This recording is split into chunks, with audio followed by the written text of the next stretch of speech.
மிதுனத்துக்கு எப்படிங்க அந்த குரு பயிற்சி? ஐயா, இந்த உலகத்துல பிரச்சனை வர்றது எப்பன்னு கேட்டீங்கன்னா, கொடுத்த வாக்கை காப்பாத்தாம இருக்கும்போது. இந்த 2ஆம் இடத்துல குரு இருக்கிறவங்க கொடுத்த வாக்கை காப்பாத்திடுவான். பெரிய பெரிய இடங்கள்ல போய் ஏமாறுறோம். ஒரு பணத்தை கொடுத்துட்டு தெரியாம ஒரு அக்ரிமெண்ட்டை போட்டு, சில பேர்லாம் பார்த்தீங்கன்னா பாண்டு போட்டுருவாங்க. இந்த மாதிரி நீங்க இடத்துல மாட்டிக்கிட்டாங்க, இதெல்லாம் ரிலீஸ் ஆயிடும். 10ஆம் இடத்தை குரு பார்ப்பதனால் வெல்லாம நல்லா வளரும், தொழில் நல்லா சிறப்பாக இருக்கும். சூரியனுக்கு குரு சூரியனை பார்த்தா மிகப்பெரிய யோகம் கொடுக்கும். ஐயா, தலைமை பதவிக்கு போயிடுவாங்க. ஐயா, அந்த திருமணம் மருதமத்தை பார்த்துட்டு இருப்பாங்க அந்த நிகழ்ச்சி, அவங்களுக்கு எப்படி இருக்க போகுது? ஐயா, மிதுனம் 8ஐ பார்க்கிறது. 8 தான் அவமானம். மிதுன ராசிக்கு கல்யாணம் யார் பண்ணி வைப்பா? குரு தான் பண்ணி வைக்கும். அவர் இப்ப குடும்பஸ்தானத்துக்கு வந்திருக்காரு. உங்களுக்கு வழிபட வேண்டிய தெய்வம்? ஐயா, அருமையான கோயிலியா மிதுனம் அப்படின்னு. சுகமே சொல்லையா? ஐயா, ஜெய் ஸ்ரீராம். சொல்லுங்க ஐயா. மிதுனத்துக்கு இது நாள் வரைக்கும் மிதுனத்துல இருந்த குரு இப்போ அவங்க 2வது இடம் வருமானஸ்தானம் கடகத்துக்கு போகுது. அதுவும் நீங்க சொன்ன மாதிரி புஷ்கர நவாம்ச குரு பயிற்சியா இருக்க போகுது. மிதுனத்துக்கு எப்படிங்க இருக்கும் அந்த குரு பயிற்சி? ஐயா, மிதுனம் என்ற வீடு ஒரு அற்புதமான இரட்டை சக்தி வீடு. டபுள் அப்படிங்கிறது மிதுனத்துல தான் இருக்கு. எது செஞ்சாலுமே 2ஆவது செய்வாங்க. ஒரு வேலை பார்த்துட்டு இருந்தா கூட பார்ட் டைம்ல இன்னொரு வேலை பார்க்கறதுக்கு மிதுன ராசிக்காரன் மட்டும் இது கடைசி வரைக்கும் விடுறது இல்லை. சில பேர் பாத்தீங்கன்னா, ஒரு கலெக்டர் பாத்தீங்கன்னா 2 மாவட்டங்களுக்கு பொறுப்பாளராக வருவார். ஒரு கவர்னர் 2 ஸ்டேட்டுக்கு பொறுப்பாளராக வருவார். எல்லா இடத்துலையும் இந்த டபுளுங்கிறது உங்களுக்கு விடுறது இல்லை. அது மாதிரி மிதுனம் ஒரு இரட்டை வெற்றியாளர்களை குறிக்கக்கூடியது. 2ஆம் இடத்தில் குரு, 2ஆம் இடம் பிரகஸ்பதி 2இல். பொதுவா 2ல குரு இருக்கிறது ஒரு பெரிய நல்ல விஷயம். 2ஆம் இடம் என்பது ஒரு முக்கியமான விஷயம். வாக்கு, தனம், குடும்பம், இதெல்லாம் எல்லா ராசிக்குமே 2ல குருவுக்கு நல்ல விஷயம். பொதுவா குரு 2இல் இருக்கிறது பெரிய நல்ல விஷயம். என்ன காரணம்னா, அந்த பார்வைகள் உங்களுக்கு முக்கியமான இடங்களை பார்க்கும். அதனால 2ஆம் இடத்துல குரு இருக்கிறது வலிமையானவர்கள். ஐயா, இந்த உலகத்துல பிரச்சனை வர்றது எப்பன்னு கேட்டீங்கன்னா, கொடுத்த வாக்கை காப்பாத்தாம இருக்கும்போது தான்.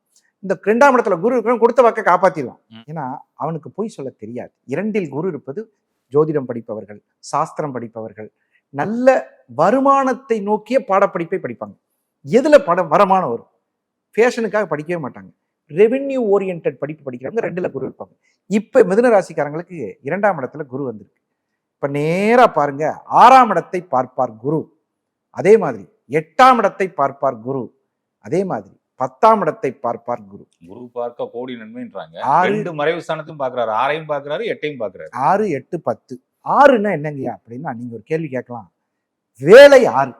ஆமா, எல்லாமே ருணம், ரோகம், சத்ரும்பாங்க. ஆனா வேலை 6ல தான். வேலை இந்த உலகத்துல என்ன இருந்தா ஜெயிக்கலாம் அப்படின்னு நிறைய பேர் கேட்பாங்க. நல்ல வேலை கிடைச்சிட்டா எதுலையும் ஜெயிக்கலாம். இது ஒரு பெரிய பாயிண்ட்டுங்க.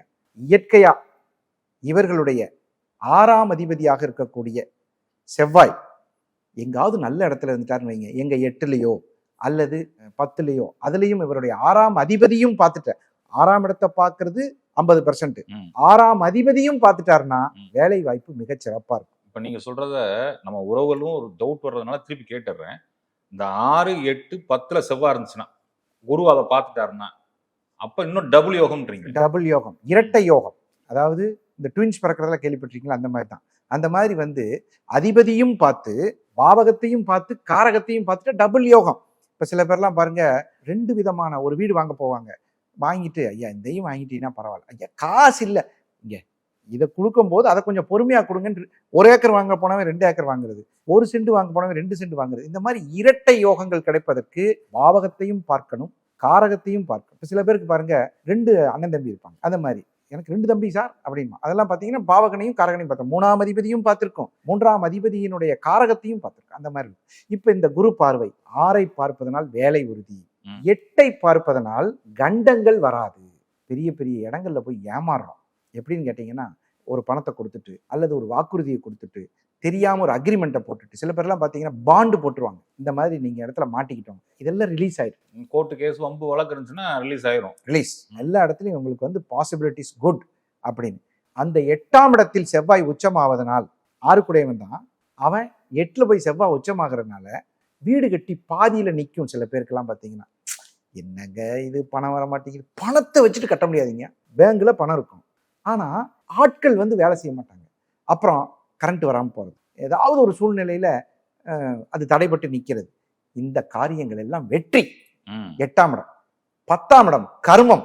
கர்மஸ்தானத்தை நம்ம என்னவா எடுக்கிறோம்னா வேலைன்னு எடுக்கிறோம். தொழில் செய்யறவங்க. தொழில் ஸ்தானம் அதானே. இப்ப மிதுன ராசிக்காரன்ல வேலை செய்யறவனு இருப்பான், தொழில் செய்யறவனு இருப்பான். ஐயா நான் ஒரு பூ வியாபாரி, சிறப்பா இருக்கும். தோட்டம் வச்சிருக்கிறவன், விவசாயி, நம்மளுடைய 10ஆம் இடம் என்று சொல்லக்கூடிய அவனை 10ஆம் இடமா தான் எடுக்கிறோம். நிறைய பேர் வயல், அரிசி, தென்னை மரம், இந்த மாதிரி நிறைய செய்யக்கூடிய விவசாயிகளா இருந்தாலும் சரி, 10ஆம் இடம் என்று சொல்லக்கூடிய சாஃப்ட்வேர் தொழில் செய்யறவங்களா இருந்தாலும் சரி, ஐடி டிபார்ட்மெண்ட்ல சில பேர் இருக்கிறவங்களா 10ஆம் இடத்தை குரு பார்ப்பதனால் வெல்லாம நல்லா வளரும், தொழில் நல்லா சிறப்பா இருக்குங்க. மிகச்சிறந்த ஒரு நன்மை. நிச்சயமா. அதிலும் இப்ப பாருங்க, இந்த உப்பளங்கள்னு சொல்றீங்க இல்லையா, ஆமா, தூத்துக்குடி பக்கம். அவங்களுக்கெல்லாம் பாத்தீங்கன்னா இந்த உப்பு வியாபாரம் இப்ப இந்த குரு பார்வையில மிகச்சிறப்பா இருக்கும். சந்திரன் தான் உப்புங்கய்யா. அந்த உப்பில்லா பண்டம் குப்பையிலேங்கிற மாதிரி சந்திரன்ல உப்பு. அந்த உப்பு வீட்டுக்கு குரு வந்திருக்காரு. அப்ப உப்பு விற்கக்கூடிய அத்தனை பேருக்கும் காசு நல்லா இருக்கும். உப்பை வந்து லக்ஷ்மிம்பாங்க. இந்த குரு பயிற்சி அன்னைக்கு இந்த மிதுன ராசிக்காரர்கள் உப்பு வாங்கி, உப்பு லக்ஷ்மிங்க, கல்லுப்பு, கல்லுப்பு, அந்த கல்லுப்பு வாங்கி வீட்டுல வச்சு குறையாம பார்த்துக்கிட்டாலே செல்வம் அதிகம். வீட்டுல உப்பு குறையக்கூடாது. அதுக்கு ஒரு தனி ஜாடி, அந்த ஜாடியில குறையவே கூடாது. இன்னொரு விஷயம் சொல்றேங்கய்யா, இல்லத்தரசிகள் வீட்டுல உப்பு வாங்கிட்டு வான்னு சொல்லாத அளவுக்கு ஆண் நடந்துக்கணும். இவர் செக் பண்ணிக்கணும், குறையுதா, ரைட், ஓகே. அந்த என்னமோ சொல்லுவாங்க, அந்த கழுத்துக்கு கீழே வரவிடாம பார்த்துக்கணும். அந்த ஜாடி கழுத்துக்கு கீழே வராம அந்த குடும்பங்கள் இந்த வருஷம் முழுவதும் பாருங்க மிகச்சிறப்பா இருப்பாங்க. மிதுன ராசிக்காரர்கள் மிகச்சிறப்பா. ஏன்னா 2ஆம் இடங்கய்யா, 2ஆம் இடம் குரு. அந்த 2ஆம் இடத்துல சந்திரன் வீடு. சந்திரன்னா உப்பு. அந்த சந்திரனுக்கு இருக்கக்கூடிய பவர் வந்துங்கய்யா மிகச்சிறப்பா இருக்கும். வெள்ளிக்கிழமையில வாங்கிக்கலாம். வெள்ளிக்கிழமைகள்ல வாங்குறது ரொம்ப விசேஷம். வெள்ளிக்கிழமை முடியலன்னா பெரும்பாலும் இதுதான் ஈஸியான வழி. இல்லைன்னா சந்திரன் கடகத்தில் போகும்போது புனர்பூச 4ஆம் பாவத்துல வாங்கினாங்கன்னு வைங்களேன், ரொம்ப சிறப்பா இருக்கும். இப்ப எனக்கு ஒரு டவுட் வருதுங்க. நீங்க சொன்ன மாதிரி ஒரு 6, 8, 10 சனி இருக்குன்னு வைங்க. இருக்குது, சனி இருக்கு. 6, 8, 10 சனி இருக்கு. மிதுன ராசி பாக்குறாரு, குரு பாக்குறாரு, இல்ல வேற ஏதோ கிரகங்கள் இருக்கு, குரு பாக்குறாருன்னா அதுவும் நல்லா இருக்கும் இந்த வருஷம் உங்களுக்கு. பிரமாதமா இருக்குங்க. தொழில் அதுதான் டபுள் தானே. உங்களுக்கு 6, 8 பாக்குது, வேலை இருக்கு, தடைப்பட்டது சரியாயிரும், 10ஆம் இடம் தொழில் நடக்கும். அந்த கிரகம் இப்ப பாருங்க, இயற்கை குரு. இப்ப சில பேருக்கு பாத்தீங்கன்னா சனி மகரத்துல நீச்சமா இருக்கும். இயற்கையா பிறந்த போது நீச்சம். இப்ப நீச்ச குருவை உச்ச குரு பாக்குறாரு. அவ்வளவு விசேஷம் பாருங்க. 10ஆம் இடம் தொழில் சிறப்பா இருக்கும். இப்போ ஒரு சந்தேகம் வருதுங்க, 6, 8, 10 குருவே இருக்கு, குரு பாக்குறாரு, அப்ப எப்படி இருக்கும் உங்களுக்கு? தன காரகனை பிரகஸ்பதியை புஷ்கர நவாம்சத்தில் நின்று குரு பகவானை பார்க்கும் பொழுது 10ஆம் அதிபதியையும் பார்த்து 7ஆம் அதிபதியும் பார்த்தால் திருமண தடை லட்சம் பிரச்சனை. சில பேர்லாம் காதலிப்பாங்க, பார்த்துருப்பீங்களா? லவ், எங்க அப்பா ஒத்துக்க மாட்டேங்கிறாருங்க, எங்க மாமனாருக்கு என்னன்னே தெரியலங்க, ஒத்துக்க மாட்டேங்கிறாருங்க. இந்த போராட்டமா இருப்பாங்க. இந்த காதலிக்கும் போது இதெல்லாம் வரும்னு தெரியாது. எங்க அப்பாலாம் நல்லவர், நான் என்ன சொன்னாலும் கேட்டுக்குவாரு, எங்க அப்பா எனக்கு எதிர்த்தே பேசுனதில்லை அப்படின்னு சொல்லி காதலிச்சிருவாங்க. அந்த தடைகள் மிதுன ராசிக்கு வெற்றியை கொடுத்துரும். ஏன்னா 7ஆம் இடம் மிதுன ராசிக்கு குரு பகவானா இல்லையா? இப்ப நீங்க கேட்ட கேள்விக்கு 6ல குரு இருந்தாலோ 8ல குரு இருந்தாலோ, 8ங்கிறது சண்டை, அப்ப வழக்கு, எவ்வாறு நீ அவனை கட்டக்கூடாது, நீ கல்யாணம் பண்ணாமே இந்த சண்டை பூரா எனக்கு என் புள்ளதான் சார் பெருசு அப்படின்னு மாறிடுவாங்க. அதெல்லாம் வந்து இவர்களுக்கு ஒரு மிகப்பெரிய வெற்றி. ஒருவேளை உங்களுக்கு சூரியன் இருக்கு, குரு சூரியனை பார்த்தா மிகப்பெரிய யோகம் கொடுக்கும். ஐயா தலைமை பதவிக்கு போயிருவாங்க. ஐயா திடீர்னு மினிஸ்டர் ஆகுறது. இப்ப பாருங்க, எம்எல்ஏவாய் ஜெயிச்சிருவாரு. அவர் பாட்டிலே நமக்கெல்லாம் எங்க மினிஸ்டர். சூரியன் இருக்குன்னு வைங்களேன். ஏன்னா மிதுனத்துக்கு 3ஆம் இடம் சூரியன் திடீர் யோகத்தை கொடுத்துரும். இப்ப உங்களுக்கு ஒரு வேலை இயற்கையா அவர் வந்து கார்த்திகை மாசம் பிறந்தவருக்கு விருச்சகத்துல இருக்கும், தை மாசம் பிறந்தவருக்கு மகரத்துல இருக்கும், பங்குனி மாசம் பிறந்தவருக்கு மீனத்துல இருக்கும். இந்த 3 மாதத்தில் பிறந்த எம்எல்ஏ தான் இப்ப மினிஸ்டர் வருவாங்க. பாத்துக்கோங்க, திடீர் மினிஸ்டர். இவருக்கு மினிஸ்டர் பதவி எப்படிங்க கிடைச்சு தெரியலங்க, அப்படி கிடைச்சிருச்சுங்க. அந்த மாதிரி ஒரு வேலை. இப்ப நம்ம மினிஸ்டர் மட்டும் சொல்லக்கூடாது, ஸ்கூல்ல படிக்கிற பசங்க இருப்பாங்க, ரெப்ரசன்டேட்டிவா வர்றது. அவன் இந்த கார்த்திகை மாசம் பிறந்தவன், தை மாசம் பிறந்தவன், இந்த மாதிரி வருவான். ஸ்கூல்ல ஹெச்ஓடி ஆகிறது, காலேஜில் பெரிய ஆள் ஆகிறது, இப்போ ஊருக்குள்ள கவுன்சிலர் ஆகிறது. இப்போ இந்த எலெக்ஷன் முடிஞ்சோன்னே உங்களுக்கு இன்னொரு எலெக்ஷன் வரும். இந்த கார்த்திகை மாசம், தை மாசம் பிறந்தவர்கள், பங்குனி மாதம் பிறந்தவர்கள் ஈஸியா சீட்டு கிடைச்சிடும். குரு பார்வை வெற்றியாளர்களை கொடுக்குங்க. 6 தயா வெற்றி, நல்லா இருக்கும். ஐயா அந்த திருமணம் மறுதிருமணத்தை எதிர்பார்த்து பார்த்துக்கிட்டு இருப்பாங்க நம்ம நிகழ்ச்சி, அவங்களுக்கு எப்படி இருக்க போகுது? ஐயா மிதுனம் 8ஐ பார்க்கிறது. 8 தான் அவமானம். ஒரு திருமணம் ஒரு வீட்டுல நடந்து அது விவாகரத்து ஆகும்போது அந்த தாய் தந்தை படக்கூடிய அவமானங்கள் பயங்கரம். அவமானத்தை கழுவி துடைக்கும் இந்த குரு பயிற்சி மிதுன ராசி. அப்படின்னா என்ன அர்த்தம்? எப்ப உங்களுக்கு ஒரு அவமானம் சரியாகும்? ஏற்கனவே நடந்தது டெலீட் பண்ணிட்டு புதுசா ஒன்று வரும்போது தான் அந்த அவமானம் சரியாகும். அப்ப முதல் திருமணத்தில் ஏற்பட்ட அவமானங்கள், வழக்கு, வம்பு, பிரச்சனை எல்லாம் டெலீட். ஏன்னா இந்த ஒரு ராசிக்கு மட்டும்தாங்கயா அவமானத்தில் குரு நீச்சமாகும். இவர் அங்க போனா நீச்சமாகிறாரு. அந்த நீச்ச வீட்டை, 8ஆம் இடத்தில் இருக்கக்கூடிய நீச்ச வீட்டை, நீச்சம்னா என்னங்கய்யா, ஏற்கனவே அவமானத்தை துடைத்து மறு திருமணத்திற்கு இந்த இது ரொம்ப வேலை செய்யும். அப்புறம் இயற்கையாவே மிதுன ராசிக்கு கல்யாணம் யார் பண்ணி வைப்பா? குரு தான் பண்ணி வைக்கணும். அவர் இப்ப குடும்பஸ்தானத்துக்கு வந்திருக்காரு. இயற்கையா மிதுன ராசிக்கு யாருங்க கல்யாணம்? 7ஆம் அதிபதி தான் குரு. 7க்கு 2 மகரத்தையும் பாக்குறாரு. மகரத்தையும் பாக்குறாரு. 7க்கு 2 மகரத்தை பாக்குறாரு. 7ஆம் அதிபதி இப்ப 2க்கு வந்திருக்காரு. எங்க போறீங்க? குடும்ப வீட்டுக்கு போறங்க. சரிங்க, இந்த மிதுன ராசிக்காரங்களுக்கெல்லாம் கல்யாணம் பண்ணி வச்சிடலாம். நீங்க எழுதி வச்சுக்கோங்க, உங்க வீட்டுக்கு இந்த வருஷம் எத்தனை பத்திரிக்கை வருதோ அதுல 50% பத்திரிக்கை மிதுன ராசிக்காரன் பத்திரிக்கையா தான் இருக்கும். நீங்க கேட்டோன்னே பத்திரிக்கை வைக்கும்போது கேட்கலாம், தம்பி மிதுன ராசியா, இன்னும் பச்சை கலர்ல பத்திரிக்கை அடிச்சிருக்கிற, விநாயகர் பச்சை கலர்ல இருக்கு கேட்கலாம். இந்த மிதுன ராசிக்காரர்களுக்கு அற்புதமா இருக்குங்க இந்த திருமண மேடைக்கு அழைத்து செல்லக்கூடிய. ஏன்னா 2ஆம் இடத்துக்கு வந்திருக்காரு. 7ஆம் இடம் என்று சொல்லக்கூடிய திருமணத்தை செய்து வைக்கக்கூடிய குரு பகவான் 2ஆம் இடம் என்று சொல்லக்கூடிய குடும்பஸ்தானத்திற்கு வந்து ஹாப்பியா இருக்கார். புஷ்கர நவாம்சத்துல உச்சம் பெற்று. அப்போ திருமண மேடைக்கு தடைப்பட்ட பேச்சுக்கள், தெரியாம ஏதாவது பேசியிருப்பாங்க சம்பந்திகள், ஏதாவது பையன் வந்து எங்க வீட்டுல இருக்கணும், ஏதோ ஒரு சின்ன வார்த்தைகளை, பிள்ளை மேல இருக்கிற பாசத்துல மாப்பிள்ளை எங்க வீட்டுக்கு அனுப்பிச்சிருங்க, இந்த வார்த்தைகள்லாம் மன்னிக்கப்பட்டு திருமணம் நடந்தது. மிதுன ராசி குழந்தைகளுக்கு எப்படிங்க இருக்கும்? ஐயா உண்மையாவே மிதுன ராசிகள் வந்து ஒரு எப்பயுமே ஒரு குழந்தைத்தனமான ராசி. அவர்களுடைய பிள்ளைகள் மிதுன ராசியாக இருந்தாலும், குழந்தைகளே மிதுன ராசியாக இருந்தாலும் மிகச் சிறப்பான படிப்பு. ஐயா படிக்கிறத ஞாபகம் வச்சுக்கணுங்க. ஒருத்தன் 3 மணி நேரம் படிப்பானாமா, திருப்பி கேட்டா தெரியாதான், அது வேஸ்ட். ஒரு நிமிஷம் படித்தாலும் ஞாபகத்தில் நிறுத்தக்கூடிய 2ஆம் இடம் குரு பகவான். நீங்க படிச்சதை மனசுல தங்க வைக்கக்கூடிய பாக்கியம் இந்த வருடம் முழுவதும். நிறைய பேர் பாருங்க இந்த மிதுன ராசியில ஒரு ஆசைப்படுவாங்க. என்ன ஆசைன்னு தெரியுமா உங்களுக்கு? அவர்களுக்கு பிடிச்ச கலர் என்ன? பச்சை. பச்சை மயில கையெழுத்து போடுறோம்னா நான் வரணும். இது வந்து அவர்களுடைய ஆழ்ந்த எண்ணம். அது கெஜெட்டட் ஆஃபீஸரா வரணும், ஒரு ஐஏஎஸ் ஆகணும், ஒரு பெரிய மதிப்பு மிக்கவரா வரணும் அப்படின்னு சொல்லக்கூடிய ஆசை படைத்தவர்களுக்கு குழந்தைகளாக இருக்கும் பொழுதே நல்ல எஜுகேஷன் சென்டர்ஸ்.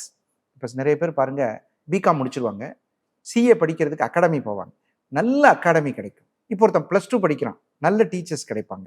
இந்த ஹோம் டியூஷன்ஸ் அதெல்லாம் நல்லது கிடைக்கும். குழந்தைகளுக்கு மிகச் சிறப்பாக 60 வயசுக்கு மேல இருக்க உறவுகளும் மகிழ்ச்சியை பார்ப்பாங்க. அவங்களுக்கு எப்படி இருக்க போகுது மிதுன ராசிக்கு? ஏன்னா உடல் அசௌகரியங்கள் இருக்கும், அதெல்லாம் அந்த வட்டம் கியூர் ஆயிருமா? ஐயா கண்டிப்பா வந்து மிதுன ராசிக்கு வயதானவர்களுக்கு இப்ப நான் சொல்லக்கூடிய இந்த 3 இடம், விருச்சகத்தில் ராகு, மகரத்தில் ராகு, மீனத்தில் ராகு, அல்லது விருச்சகத்தில் கேது, மகரத்தில் கேது, அல்லது மீனத்தில் கேது இருந்தால் இந்த 3 பேருக்கும் வயதானவர்களுக்கு என்ன கேட்குறாங்கன்னு நினைக்கிறீங்க? எனக்கு தெரிஞ்சு என்கிட்ட ஜோசியம் பார்க்க வந்தவங்கள நிறைய பேர் 60 வயதுக்கு மேல என்ன கேட்குறாங்கன்னு தெரியுமா உங்களுக்கு? பேரம்பேத்தி நல்லா இருப்பாங்களா, மகனுக்கு கல்யாணம் நடக்குமா, செட்டில் ஆயிடுவானா? எங்களுக்கு எதுவுமே வேணாம், ஆறுதலாக 2 வார்த்தைகள், எங்களை நல்லா பார்த்துக்க வேண்டாம், ஃபோன் பண்ணா அம்மா நல்லா இருக்கியாம்மா, சாப்பிட்டியாம்மா அப்படின்னு கேட்கக்கூடிய ஆறுதலான வார்த்தைக்கு ஏங்குறாங்க. மிதுன ராசிக்காரர்கள் அன்புக்கு ஏக்கம் உள்ளவர்கள். இந்த வார்த்தைகள் உறுதியாக கிடைக்கும். சில பேர் பாருங்க 60 வயசுக்கு மேல இருக்கிறவங்க வெளியூர்ல இருப்பாங்க, வேலை பளு, அவங்களுக்கு அவங்க பிரச்சனை.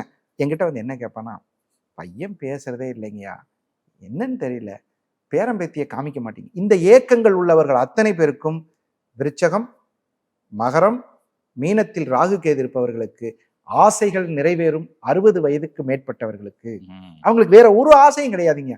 என் பேரம்பேத்தியம் கூட பேசணும், என் பையன் பிள்ளை பேசணும், மருமக பேசணும், நாங்க பேசுனதை சில சமயம் தப்பா புரிஞ்சுக்கிட்டாங்க அப்படின்னா அந்த தவறுகள் மன்னிக்கப்பட்டு, ஏன்னா 8ஆம் இடமா இல்லையா, மிதுன ராசிக்காரர்களுக்கு மகிழ்ச்சியான சம்பவங்கள் நடைபெறும். உங்களுக்கு வழிபட வேண்டிய தெய்வம்? ஐயா அருமையான கோயிலியா. மிதுனம் அப்படின்னா எந்த ஊரை சொல்லுவீங்க? மதுரை. மதுரை தான் மிதுனம், மதுரை. மிதுனம் சம்பந்தப்படாம உங்களுக்கு மதுரையில ஒரு சம்பவம் நடக்காது. மிதுனம் மதுரை, விருச்சிகம் தேனி, அதெல்லாம் கரெக்டா இருக்கும். ஐயோ நீங்க மிதுனம் மதுரை. அப்ப மதுரையில என்ன விசேஷம் அப்படின்னு கேட்டீங்கன்னா, சிவபெருமான் காட்சி கொடுத்திருக்காரு, சுந்தரேஸ்வரரா காட்சி கொடுத்தாரு. நம்ம இந்த சுந்தரர் இருக்காரு, சுந்தரர்னா என்னங்க அர்த்தம் அப்படின்னா அழகு. அந்த அழகுங்கிறது சொக்கநாதர். மீனாட்சி அம்மா ரொம்ப அழகு. என்ன சொல்றான், கண்ணாலாம் மீனால் மதுரையில் பொன்னால வரலாம், அதனால் பொன்னால் பூத்ததாம் தாமரை பூங்கிறான். எப்படி பாருங்க, அதாவது கண்ணாலாம் மீனால் மதுரையில் மண்ணால வரலாம், அதனால் பொன்னால் பூத்ததாம் தாமரை பூ.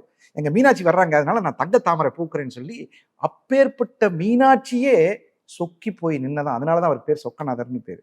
அந்த சொக்கநாதர் இருக்கக்கூடிய அந்த மீனாட்சி அம்மன் திருத்தலத்துல யாருக்கு காட்சி கொடுத்தார் தெரியுமா? சிவபெருமான். அற்புதமான காட்சி. ஒரு பாட்டி பிட்டுக்கு மண். இந்த வைகை ஆறு வைகை ஆறுன்னு, அந்த வைகைன்னா என்னன்னா அதுல ஆத்து வெள்ளம் பெருசாகி நம்ம சுந்தரர் பண்ண திருவிளையாடல்கள் அடடடடடடட ரசிச்சு பார்க்குற மாதிரி இருக்குங்க. பாண்டிய மன்னன் உத்தரவு போட்டுறான். என்ன உத்தரவு போட்டுறான்னா, வீட்டுக்கு ஒரு ஆள் வந்து அந்த டேம் கட்டணுன்றார். எல்லாரும் போயிட்டாங்க. இந்த பாட்டி வீட்டில் யாரும் வரல. நான் எப்படியா சுமக்கிற வராரு நம்ம சுந்தரர். இந்த மாதிரி வந்து நான் போறேன் பாட்டி உனக்காக, ஆனா பிட்டு கொடுத்துடணுங்கிறார். பிட்டு கொடுக்குறப்பா போப்பா அப்படின்னு சொல்லி கொடுத்துட்டு போறாரு. போனா அங்க சேட்டை, மற்றவன் கட்டிட்டு இருக்கிறத போய் தள்ளி விடுறது, இப்படி தள்ளி வருது, அப்படி தள்ளி வருது. கடைசியில ரிப்போர்ட் மன்னன்ட்ட போது மன்னனை நேரில் வரான். ஏன் அண்ணா அப்படின்னு கோவப்படும் போது அந்த மன்னன் திருக்காட்சி கண்டு அப்படி சரண்டர் ஆயிரும். எவ்வளவு புண்ணியம் பண்ணியிருக்கு. அதான் அடி விழுகும், அடிச்சிருவாரு. அடிச்சதுக்கு அப்புறம் தான் திருக்காட்சி. அந்த அடி உலகம் முழுவதும் விழுந்ததான். அதனால அந்த பாண்டிய மன்னனுக்கு கிடைத்த அந்த காட்சியை மதுரை மண்ணில் மிதுனராசிக்காரர்கள் அந்த சுந்தரரை தரிசனம் செய்தால், அவருக்கு குருவாக இருக்கக்கூடிய அங்க வந்து ஒரு சித்தர் இருக்காருங்க. அதாவது மதுரை கோயிலுக்குள்ள அந்த சுந்தரர்னே பேர். அந்த சுந்தர பெருமானை பார்த்தாருன்னா கண்டிப்பா அந்த சிவபெருமான் அருள் மிதுனராசிக்காரங்களுக்கு கிடைச்சிருச்சுன்னா, இப்ப நான் சொன்னேன் பாருங்க, 6ஆம் இடம், 8ஆம் இடம், அந்த 10ஆம் இடம், இந்த இடங்களில் இருக்கக்கூடிய கிரகங்கள் வேலை செய்து மதுரையில, மதுரை மண்ணு வந்து ஒரு தெய்வீக மண். ஆமா, அங்க அங்க வந்து நிறைய, அதாவது பகவானுடைய பாதம் பட்ட மண். இந்த வேலையினால பிரச்சனை நிறைய பேர் புலம்புறாங்க இல்லையா? மிதுனராசி வேலை பிரச்சனை. ஏன்னா பகவானே அங்க வேலை செஞ்சு பிரச்சனையாகி அருள் காட்சி கண்டு ரட்சிக்கப்பட்டிருக்கிறார். அப்போ உலகாலும் மன்னன் வந்து நடராஜ பெருமான், சிவபெருமான். அவர் அங்க வேலைக்காரனா வந்ததுனால வேலையில பிரச்சனை யாருக்கு மிதுன ராசிக்கு இருந்தாலும் சொக்கநாதருடைய தரிசனம், ஒரு வெல்வார்ச்சனை பண்ணிட்டு வந்தாங்கன்னா இந்த குரு பயிற்சியில் வேலையில பிரச்சனை வரவே வராது. அங்க தட்சிணாமூர்த்தி அடாடாடா ரொம்ப அழகா இருப்பார். நீங்க பார்த்தீங்கன்னாலே கம்பீரமா இருக்கும். இந்த தட்சிணாமூர்த்தியை நம்ம நிறைய கோயில்கள் இப்படித்தான் கும்பிடுவோம், அங்க இப்படிதான் கும்பிடுவோம். அவ்வளோ பெரிய உயரத்துல அற்புதமா இருப்பாரு. இந்த குரு பயிற்சியில ஏதோ ஒரு வியாழக்கிழமையிலையோ அல்லது சோமவாரத்திலோ திங்கக்கிழமையிலையோ மிதுன ராசிக்காரர்கள் சென்று அந்த சுந்தரரை தரிசனம் செய்தால் உறுதியாக காட்சி கொடுத்த இடம் மதுரை, சிவபெருமான் காட்சி கொடுத்த இடம், கண்டிப்பா போயிட்டு வந்தாங்கன்னா இந்த நம்மளுடைய மிதுன ராசி உறவுகள் அத்தனை பேருக்கும் வேலையில் இருக்கும் பிரச்சனை, திருமணத்தில் இருக்கும் பிரச்சனை, அந்த பணத்தை கொடுத்து வராமல் இருக்கும் பிரச்சனை, பெரியவர்களாகி உறவுகளில் பிரச்சனை, என் பையன் பேசல, இந்த இத்தனை பிரச்சனைகள் சுந்தரர் அருளால் அந்த சுந்தரர்கிட்ட வாங்கி பூசின அந்த விபூதியால கண்டிப்பா சரியாகுங்கிற ஒரு நல்ல வார்த்தையை சொல்லிடலாம். நிச்சயமாங்க. நெஞ்சார்ந்த நன்றிகளையா. சுகமே சொல்றேன்.